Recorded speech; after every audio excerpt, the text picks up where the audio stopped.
Hello बच्चों, welcome to online class.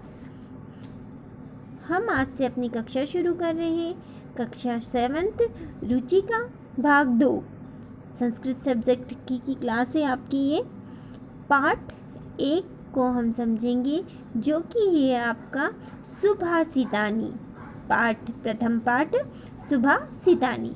ठीक है,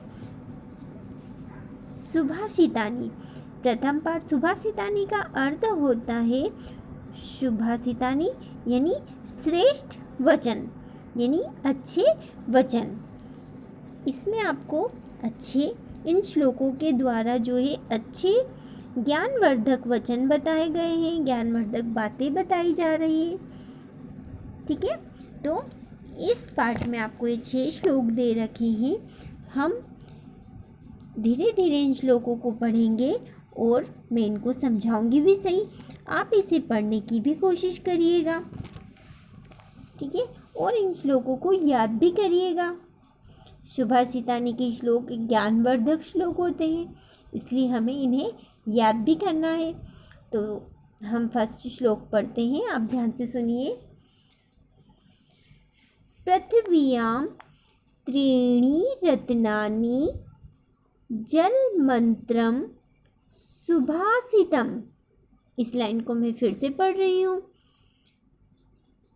पृथिव्यां त्रीणि रत्नानि जलमंत्रम सुभाषितम।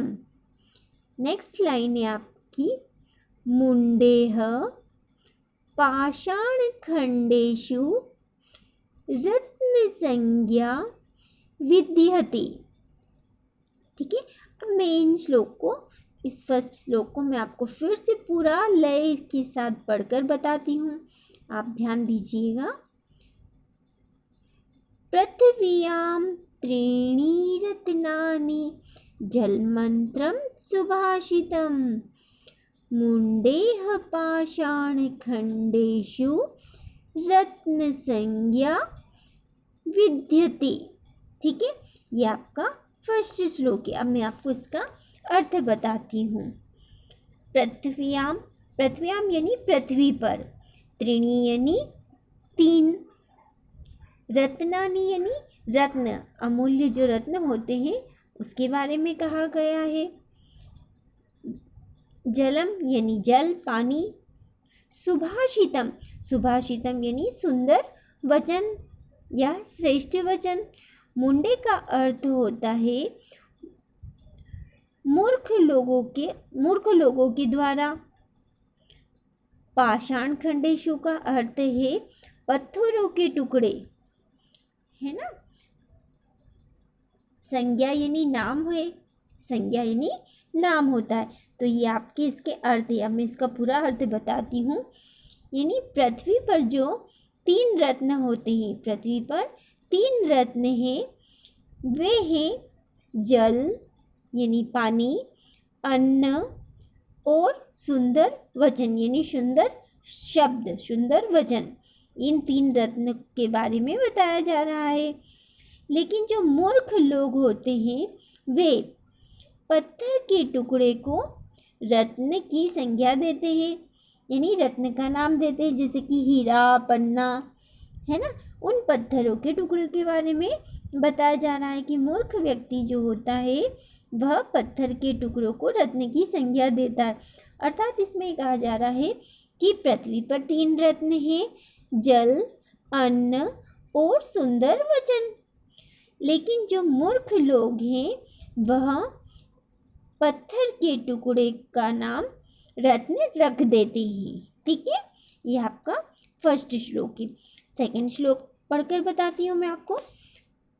हम धीरे धीरे श्लोकों को पढ़ेंगे, धीरे धीरे हम याद करेंगे। आज हम 2 श्लोक ही पढ़ेंगे ताकि आप लोग इन 2 श्लोकों को अच्छे से पढ़ लें, उन्हें अच्छे से याद भी कर लें। ठीक है, तो मैं सेकंड श्लोक पढ़कर बताती हूँ आपको। सत्येन धार्यते पृथ्वी, सत्येन धार्यते पृथ्वी, सत्येन तपते रविः। फिर से लाइन पढ़ रही हूँ मैं। सत्येन धार्यते पृथ्वी, सत्येन तप्ते रविः। नेक्स्ट लाइन है आपकी, सत्येन वाति वायुश्च सर्वं सत्ये प्रतिष्ठितम्। ठीक है, फिर से मैं अब इस पूरे श्लोक को एक साथ पढ़कर बताती हूँ। सत्येन धार्यते पृथ्वी सत्येन तप्ते रविः सत्येन वाति वायुश्च सर्वं सत्ये प्रतिष्ठितम्। ठीक है, इस तरह से ये आपका सेकंड श्लोक है। अब पहले मैं इसके अर्थ शब्दार्थ बता देती हूँ। धार्यते का अर्थ होता है धारण किया जाता है, रवि यानी सूर्य, तपते यानी जलता है, वाति यानी बहती है, सर्वम यानी सभी, प्रतिष्ठितम यानी स्थित है। अब श्लोक का पूरा अर्थ मैं आपको बताती हूँ। सत्येन धार्यते पृथ्वी यानी पृथ्वी जो है, पृथ्वी सत्य के द्वारा ही धारण की जाती है। सत्येन तपते रवि, सूर्य जो है वे भी सत्य के द्वारा ही तपता है यानी गर्मी देता है। सत्येन वाति वायुश्च, सत्य के द्वारा ही वायु जो है बहती है, वायु सत्य के द्वारा ही बहती है।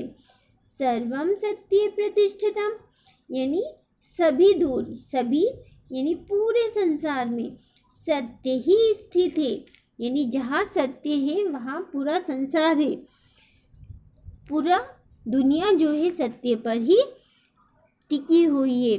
यही इस श्लोक में आपको बताया जा रहा है। तो मुझे उम्मीद है कि आपको ये दोनों श्लोक अच्छे से समझ में भी आ गए होंगे, पढ़ने में भी कोई परेशानी नहीं होगी।